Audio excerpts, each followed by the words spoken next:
Oke, yang ketiga, pertanyaan yang ketiga dari Jun atau Yuni Setiono CKG. Ini apa ya? Sore Kode Dilim, izin nanya, kalau harga campaign di Lazada itu ada subsidi dari Lazada, ama emang nanti kita terimanya sesuai detail harga promo ya? Soalnya margin agak jauh nih. Maksudnya gimana? Kalau harga campaign di Lazada itu ada subsidi dari Lazada? Oh tidak ya. Jadi kalau kalian memberikan harga di Lazada itu nggak ada subsidi. Jadi kalau tayangnya segitu ya kalian terimanya segitu. Seingat saya Lazada tidak pernah memberikan subsidi, jarang banget ya. Kalau kalian di luar, misalnya di Tokopedia, di Shopee, seringkali kalau kita flash sale itu dapat subsidi ya. Misalnya harga kita 50.000, tahu-tahu tayang di sana cuma 20.000, nah itu kadang-kadang disubsidi. Kalau saya seingat saya kalau Tokopedia sama Shopee pernah melakukan itu, kalau Lazada setahu saya nggak ada. Jadi kalau flash sale, kalau campaign, harga campaign yang tayang itu harga yang kalian terima, jadi nggak ada subsidinya. Yang keempat dari Aidan Corp atau Quora. Tolong tanyakan jika dia adalah manusia dan makhluk terakhir di bumi, apakah dia masih tetap menutup pintu saat mandi? Ini pertanyaan apa ya? Ini saya cukup bingung dengan pertanyaannya. Ini pertanyaan apa? Tolong tanyakan jika dia adalah manusia dan makhluk terakhir di bumi, apakah dia masih tetap menutup pintu saat mandi? Kalau saya mungkin nggak. Kalau saya mungkin nggak, tutup buka aja ya. Nggak ada orang lain soalnya gimana. Oke, itu intermezzo aja. Sekarang kita pertanyaan kelima dari Sahila Store. Maaf Kak, mau tanya nih. Saya mulai jualan di Shopee dari 2017, tapi kok toko saya masih sepi aja, bahkan belum star seller. Padahal foto produk saya sudah optimasi sama deskripsi dan harga sudah saya sesuaikan sama kompetitor. Apakah ada yang salah atau yang kurang dengan toko saya? Mohon pencerahannya Kak. Oke, ini saya sering banget dapat pertanyaan seperti ini dan jawabannya seperti ini. Jadi saya udah jualan lama, toko saya sudah optimasi. Nah, pertanyaan saya, optimasi kamu udah bener apa belum? Gitu ya. Jadi kebanyakan dari berbagai seller itu mereka selalu berkelit bahwa saya udah jualan lama tapi kok nggak naik-naik, padahal saya sudah optimasi toko. Nah, optimasi kalian udah bener belum? Dari beberapa seller yang saya cek, katanya udah optimasi, dan begitu saya cek tokonya, jauh dari kata optimasi. Jadi kalian harus paham dulu optimasi itu seperti apa. Jadi untuk sukses berjualan online itu sebetulnya hampir sama seperti kita jualan offline. Kalau kita buka toko, yang paling utama dari toko kita, kalau toko offline itu adalah seberapa banyak orang yang datang ke toko kita. Ya, kalau kita ngomongin offline ya. Kalau udah ngomongin online kan saat ini order bisa dilakukan by WA, by aplikasi dan sebagainya. Tapi kalau kita kembali ke beberapa puluh tahun yang lalu yang belum ada aplikasi, saat orang ingin order, ingin membeli sesuatu, dia pasti mendatangi suatu tempat. Itu namanya traffic. Ya, sama seperti online. Berapa banyak sih traffic yang masuk ke toko kita? Semakin banyak traffic yang masuk, maka peluang kita untuk dapat penjualan juga makin besar. Kalau di sini pertanyaannya adalah kok orderan saya nggak naik-naik, bahkan sejak 2017 star seller aja belum. Padahal target untuk star seller di Shopee saat ini tuh ringan sekali ya, hanya butuh satu order sehari aja. Wah, kalau itu merem aja gampang sih ya. Kalau saya bilang ini angka yang mudah sekali kalau cuma satu order setiap hari. Saya kemarin membangun satu toko itu hanya butuh waktu sekitar 20 hari, tidak sampai, mulai dari kita upload produk sampai mencapai target star seller itu hanya butuh waktu sekitar 3 minggu ya. Itu saya bilang mudah sekali. Tapi ini sudah dari 2017 tapi nggak naik-naik, bahkan nggak star seller. Pertanyaannya optimasinya sudah sampai mana? Cek dulu pertama, traffic yang masuk ke tokonya udah berapa banyak? Traffic yang masuk ke toko udah berapa banyak? Ya, optimasinya nggak tepat sasaran. Kita desain toko, bikin promo-promo di dalam toko, tapi kita tidak bisa mendatangkan orang masuk ke toko kita, percuma. Saya buka toko nih, saya etalase toko saya dengan begitu bagus, rak-raknya, dandanannya, saya setting promo di toko saya. Tapi nggak ada satupun orang yang masuk ke toko kayak saya. Apa yang terjadi? Ya nggak ada gunanya, nggak ada yang beli, gitu ya. Lalu bagaimana cara untuk mendatangkan? Ya, campaign keluar dari toko. Bagaimana caranya? Iklan pasti. Kita bisa beriklan untuk mendatangkan orang masuk ke dalam toko kita. Yang berikutnya optimasi kata kunci. Jadi kalian bilang optimasi itu belum tentu optimasi yang benar. Judulnya, optimasi judul yang benar itu seperti apa? Cek lagi, pelajari lagi, ikuti kelas-kelas pelatihan bagaimana caranya membuat judul yang baik. Ya, bikin judul itu nggak sembarangan kalau ingin mendapatkan traffic secara organik. Lalu foto produk, dari kemarin saya bilang foto produk itu harus bagus karena foto produk itu penting. Saat kita memenangkan satu kata kunci pencarian di Shopee, kita masih harus bersaing dengan puluhan produk lainnya. Cukup paham ya? Jadi saya bisa tunjukin contoh saya akan bukakan di Shopee di sini ya. Saat ada seseorang yang mengakses Shopee dan kemudian dia masuk ke website Shopee lalu mengetikkan satu kata kunci pencarian di Shopee. Misalnya dia sedang mencari gelang couple.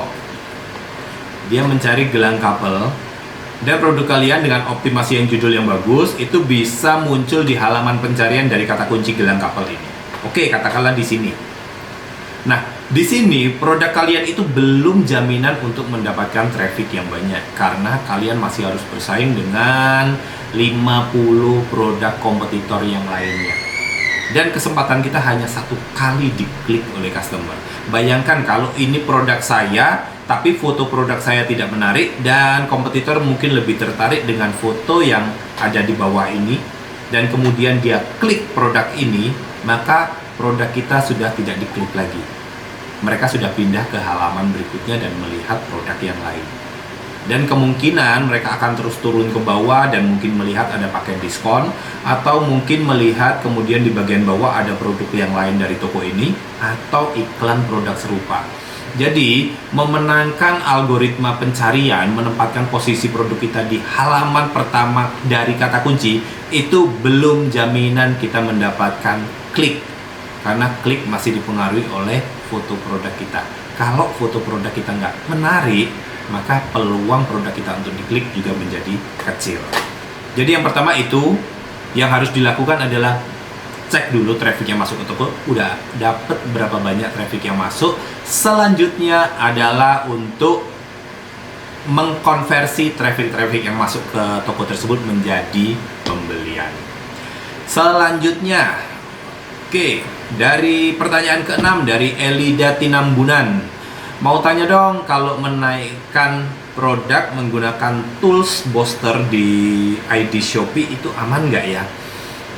Kalau ini saya mungkin belum bisa komen karena saya belum menggunakan ya. Ini tools booster ini yang seperti apa saya belum tahu, jadi mungkin saya nggak bisa komen, nggak bisa kasih rekomendasi bagus apa enggaknya karena saya sendiri belum pernah menggunakan. Lanjut ke pertanyaan ke-7 ada Krisna Yurindra. Datengin traffic caranya gimana? Ini datengin traffic caranya gimana hampir sama seperti pertanyaan dari Sahila Store tadi ya.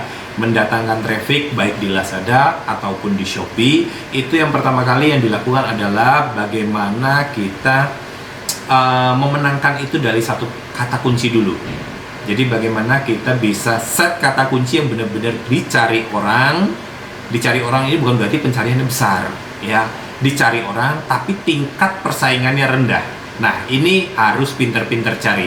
Kalau kalian set pencariannya besar, besar memang yang cari banyak, tapi juga akan banyak kompetitor yang bermain di kolam tersebut, sehingga kalau kalian tidak hebat di sana, tidak unggul di sana, kalian cuma jadi penggembira aja dan untuk kata kunci tersebut produk kalian ada di halaman yang sangat jauh, akhirnya kalian nggak dapat traffic. Jadi saran saya, coba bermain itu keluar dari zona merah.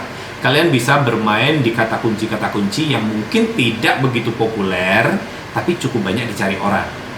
Ya, tidak populer, tapi cukup banyak dicari orang, sehingga kompetisinya tidak berat dan kalian bisa memenangkan pencarian dari kata kunci tersebut. Itu yang pertama, kata kunci. Yang kedua, seperti tadi saya bilang, memenangkan hasil pencarian, membuat produk kalian bisa muncul di halaman pertama, itu tidaklah menjadi jaminan kalau kalian mendapatkan traffic, karena foto produk kembali lagi harus menarik supaya pertama kali customer masuk ke suatu pencarian, dia akan melirik produk kita. Itu jauh lebih penting ya. Kenapa saya tekankan foto produk yang bagus? Foto produk yang bagus itu memang memberikan impresi pertama kepada calon pembeli kita terhadap produk kita. Kalau produk kalian fotonya asal-asalan, muncul di halaman pertama pun nggak ada gunanya. Oke? Itu cara mendatangkan traffic yang pertama. Yang kedua, tentu harus rajin submit campaign. Baik Lazada, baik Shopee itu selalu menyediakan campaign-campaign. Nah, campaign itu di mana? Campaign itu muncul di banner halaman depan baik Lazada ataupun Shopee ataupun yang lain. Kalau kalian muncul di sana, maka peluang produk kalian dilihat oleh pengunjung di Lazada ataupun Shopee itu cukup besar. Lalu berikutnya, coba beriklan. Nah, kalau di iklan tentu ini efeknya adalah kalian harus membayar sejumlah uang untuk menempatkan produk kalian di halaman depan pencarian. Ada tipsnya, iklan nggak boleh sembarangan. Kalau kalian iklan dengan teknik sembarangan, itu akan membuat kalian pasti boncos. Peluang kalian boncos itu besar banget. Iklan, sekali lagi tapi saya ingatin, iklan itu sebetulnya hanya pemanis. Ya, iklan itu hanya pemanis. Itu efeknya hanya mungkin 20-25% dari kesuksesan kalian. Kesuksesan kalian paling besar sampai 75% itu ditentukan oleh kualitas produk kalian. Jadi jangan berpikir kalau kalian udah beriklan otomatis kalian dapat order. No, bukan itu kuncinya ya. Kuncinya ada di kualitas produk kalian. Bagaimana harga, bagaimana deskripsi, varian, review itu jauh lebih penting daripada teknik beriklannya. Yang berikutnya, pertanyaan ke-8 dari Ozan01. Penjualan Lazada gimana beberapa hari ini? Penjualan Lazada itu kita nggak bisa ngomong ini ya, tapi secara umum, ini saya ngomong secara umum, tidak semua seller. Ada semua seller yang terus bertahan dengan order cukup bagus, tapi secara umum, dalam satu periode bulan, kita melihatnya mungkin dalam 1 tahun dulu ya. Dalam satu periode tahun itu biasanya ada periode di mana bulan-bulan cukup bagus dan bulan-bulan kurang bagus. Contoh bulan-bulan bagus itu biasanya di akhir bulan nih, akhir tahun sorry. Di akhir tahun contohnya bulan mulai Oktober, November, Desember gitu tuh biasanya periode penjualan untuk bisnis online cukup baik. Lalu biasanya menjelang Lebaran. Lalu ada campaign-campaign besar, contohnya di bulan Maret ini, akhir Maret ada Lazada Birthday gitu ya. Lazada Birthday, lalu ada campaign Shopee, ada campaign 44 gitu, segala macam. Nah, ini campaign-campaign besar, ini biasanya penjualan akan mengalami peningkatan. Tapi juga ada periode biasanya yang akan kita lihat bulan-bulan di mana periode penjualan sedang tidak bagus. Contohnya mungkin di Januari Februari seperti saat ini. Jadi kalau di periode ini memang mayoritas seller itu penjualannya tidak sebagus di periode Desember atau November. Jadi kalau teman-teman mungkin baru berjualan di akhir tahun kemarin, di mungkin startnya di bulan Agustus, September. Nah, ini tren kalian naik nih. September, Oktober, November, Desember naik. Tapi begitu di Januari biasanya begini. Nah, biasanya pas periode begini, teman-teman semuanya stres. Karena selama ini periodenya naik dan begitu Januari, Februari itu periode sedikit melandai, kurvanya tuh melandai turun, kalian stres. Tenang, ini memang siklus tahunan ya. Jadi kalau memang ada penurunan, yang harus kalian lakukan itu bukan stres, tapi siapkan produk kalian untuk menyambut masa-masa panen kemudian. Nah, masa panen kemudian itu kapan? Biasanya dimulai Maret. Meningkat di April saat Ramadan campaign, dan juga biasanya sampai di Juni, Juli itu masih cukup